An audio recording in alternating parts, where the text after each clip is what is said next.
business world. Guys, don't forget to like, share and subscribe my YouTube channel. And yes guys, जितना ज़्यादा share कर सकते हैं आप उतना ज़्यादा शेयर कीजिए एंड सब्सक्राइब करना भी बिल्कुल नहीं भूलना है. सो चलिए गाइस, हम आज का वीडियो स्टार्ट करते हैं. गाइस, आज हम न्यू टॉपिक स्टार्ट करने जा रहे हैं विच इज़ स्टाफिंग. देखो गाइस, हमें पता है कि ऑर्गेनाइजेशन के लिए physical resources and financial resources बहुत इंपॉर्टेंट है. अगर हम फिज़िकल रिसोर्सेज की बात करें तो हम बात कर सकते हैं, एक एग्जांपल अगर हम लें तो टेक्नोलॉजी. अगर हम फाइनेंशियल रिसोर्सेज की बात करते हैं तो हम कह सकते हैं money. Obviously money is the life blood of any business organisation. कोई भी बिजनेस बिना पैसे के तो नहीं चल सकती है, राइट? क्योंकि बहुत सारे एक्सपेंसेस हैं जो करने होते हैं. सो नो डाउट, किसी भी ऑर्गेनाइजेशन के लिए, whether the organisation is a small organisation, medium organisation और large organisation, physical and financial resources are very very important. But guys yes, हमें एक बात नहीं भूलनी है कि वो ऑर्गेनाइजेशन जिसके पास टेक्नोलॉजी है, जिसके पास पैसा है ग्रोथ के लिए, बट अगर उस टेक्नोलॉजी को यूज़ करने वाले, उस फाइनेंस को यूज़ करने वाले लोग ही नहीं होंगे ऑर्गेनाइजेशन में, तो क्या फ़ायदा है फिज़िकल या फाइनेंशियल रिसोर्सेज का. सो येस गाइस, जब हम स्टाफिंग की बात करते हैं तो हम बात करते हैं ह्यूमन रिसोर्स की, मतलब ऑर्गेनाइजेशन में काम करने वाले एम्प्लॉयज़ की. किसी भी ऑर्गेनाइजेशन के लिए अटमोस्ट इम्पॉर्टेंट है, मतलब सबसे ज़्यादा important, even more important as compared to the physical and financial resources, वो है ह्यूमन रिसोर्स, ऑर्गेनाइजेशन के employees. So yes guys, staffing जो है ये भी हमारा एक फंक्शन होता है मैनेजमेंट का. Now what is staffing? देखो, स्टाफिंग का मतलब है किसी भी एम्प्लॉय को राइट प्लेस पर, राइट पोजीशन पर, राइट क्वालिफिकेशन के हिसाब से, राइट टाइम पर एंड राइट जॉब पर उसको प्लेस करना, रिक्रूट करना. ठीक है, रिक्रूट करने का मतलब होता है अपॉइंट करना. अब आप कहेंगे कि right position, right place, right qualification, ये सब क्या है? देखिए गाइस, राइट पर्सन मतलब जिस पर्सन को आप एक पर्टिकुलर जॉब पे अपॉइंट कर रहे हैं, वो उस जॉब को करने के लिए सही होना चाहिए. ठीक है, मतलब उसको वो काम एटलीस्ट आना चाहिए. जब हम बात करते हैं राइट प्लेस, राइट प्लेस का मतलब है सही जगह पर उस पर्सन को प्लेस किया जाना चाहिए.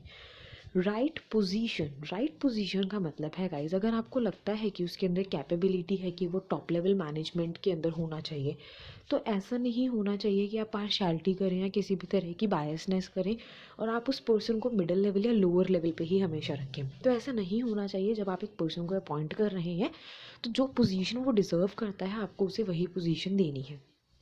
राइट क्वालिफिकेशन मतलब आप ऑर्गेनाइजेशन में जिस एम्प्लॉय को अपॉइंट कर रहे हैं, जिस पोस्ट के लिए अपॉइंट कर रहे हैं, आपको इंश्योर करना है कि उस पर्सन के पास वो पोजीशन हैंडल करने के लिए या जो काम आप उसको देने जा रहे हैं वो करने के लिए नेसेसरी क्वालिफिकेशन होनी चाहिए. राइट. नेक्स्ट है गाइज राइट टाइम, मतलब सही टाइम पर एम्प्लॉय को अपॉइंट करना बहुत ज़रूरी है. ठीक है, आज आपके ऑर्गेनाइजेशन में रिक्वायरमेंट है 10 मोर एम्प्लॉयज़ की टारगेट को फुलफ़िल करने के लिए. अब आज तो आप रिक्रूट नहीं कर रहे हो, आप 10 दिन बाद रिक्रूट कर रहे हो, तो फिर उस रिक्रूटमेंट का, उस वहाँ पर जब आपने एम्प्लॉय को रिक्रूट किया उसका क्या फ़ायदा है? No use. So right time पर हम लोगों को एम्प्लॉय करना है जो भी हमारा ह्यूमन रिसोर्स है उसको. एंड राइट जॉब का मतलब क्या है? आपको उसे सही काम देना है करने के लिए. So yes guys, with this we can simply write down the definition of the staffing as: staffing is a process which is primarily concerned with ensuring that the right person is working within the organization at the right place, right position, with right qualification, at the right time, and doing the right job within the organization. So guys, on the basis of the explanation that I have given to you above, ये मैंने सिर्फ आपको कोई wastage नहीं दिया guys, ये हम introduction में सब कुछ लिखेंगे. डेफिनेशन मैंने आपको जस्ट अभी बताई है, and on the basis of the explanation that I have given to you हम एक कंक्लूजन निकाल सकते हैं इससे, जिसको हम 3 to 4 लाइन्स में एग्जाम में लिख सकते हैं.